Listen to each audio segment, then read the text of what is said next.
Hola, ¿qué tal hermanos, amigos? Muy buenos días. Estamos en nuestro estudio de la lección de la escuela sabática. El día de hoy, martes 13 de septiembre del 2022, nuestra lección número 12 nos trae un mensaje importante. El título es Disposición a escuchar.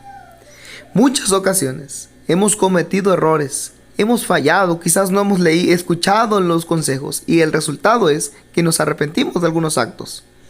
Hoy conoceremos la historia de un personaje que nos trae un ejemplo de cómo saber escuchar y la importancia de escuchar la voz de Dios. Vamos a ir al libro primero de Samuel y encontraremos la historia de un personaje. Mire el versículo 25 del capítulo 2.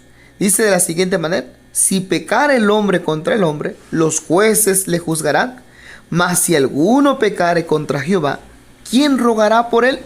¿Quién es el que está hablando en este versículo? Es Elí. Elí era el sacerdote que estaba al frente del pueblo de Israel en el contexto de esta historia. Él tenía 2 hijos. Las palabras que está mencionando era una reprensión que tenía contra sus hijos. Sus hijos se llamaban Ofni y Fines. ¿Quiénes eran estos 2 jóvenes? Estos 2 jóvenes lamentablemente hacían todo lo contrario a la voluntad de Dios. Menospreciaban las ofrendas, los sacrificios que se traían a la casa de Dios.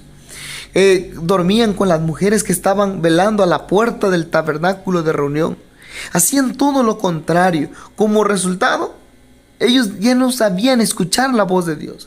En el versículo 25, Elí está tratando de convencerles. Él habla, pero mira el versículo 25 cómo termina. Ellos no oyeron la voz de su padre. Satanás utiliza a las personas y llega un momento donde les cierra, les tapa los oídos para que no puedan escuchar la voz de Dios. Dice que en el versículo 25 que el resultado de los hijos de Elí, Ofni y Fines, debido a todo lo que hacían, a todo lo que estaban involucrados, ellos ya no escuchaban la voz de su padre. Ahora mire el versículo 26, cómo cambia todo el escenario. El joven Samuel era un joven que había sido dedicado para el servicio de Dios. Dice que iba creciendo y era acepto delante de Dios y delante de los hombres. Hacía todo lo contrario a lo que hacían los hijos de Elí, Ofni y Fines. Samuel buscaba a Dios cada mañana.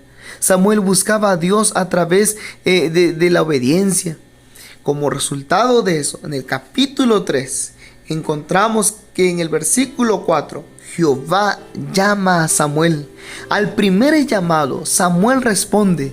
Él no sabía quién le llamaba. Por eso 3 ocasiones fue ante Elí, porque pensaba que era Elí el que hablaba. Samuel, desde la primera vez que habló Jehová, él escuchó la voz de Dios. Él estaba listo para ese momento. Elí se da cuenta que el que le habla no era cualquier persona y era Jehová. Y le va y le dice a Samuel qué tenía que hacer. Versículo número 10 del capítulo 3 de 1 de Samuel dice: y vino Jehová y se paró y llamó y como las otras veces dijo: Samuel, Samuel. Entonces Samuel dijo: habla, porque tu siervo oye. Samuel había escuchado el mensaje. Samuel había entendido que era Dios el que le había hablado. A pesar de que había personas que se estaban corrompiendo, a pesar de que en esos momentos, en el contexto de esa historia, escaseaba la palabra de Dios, Samuel era obediente, marcaba la diferencia y como resultado supo escuchar la voz de Dios. El libro Testimonios para la Iglesia, en el tomo 4, en la página 63, dice: Dios requiere que todos nosotros seamos obreros abnegados. Cada parte de la verdad tiene una aplicación práctica en nuestras vidas diarias. Dice de la siguiente manera: benditos son los que oyen la palabra del Señor. No solo la oyen, dice, sino también la guardan. Oírla no es suficiente. Debemos actuar, debemos hacer, llevarlo a la práctica. Ese es en la práctica de los mandamientos que se encuentran grandes recompensas. ¿Estás listo para escuchar la voz de Dios? Debemos de tener disposición a escuchar, estar listos al llamado. Y estar listos al llamado es seguir el ejemplo de Samuel, ser obedientes ante Dios, crecer en la palabra de Dios. Y el resultado es que a la primera vez escucharemos la voz de Dios. Que este día puedas hacer la voluntad de Dios. Buscad primeramente el reino de Dios y su justicia, y todo lo demás vendrá por añadidura. Dios te bendiga.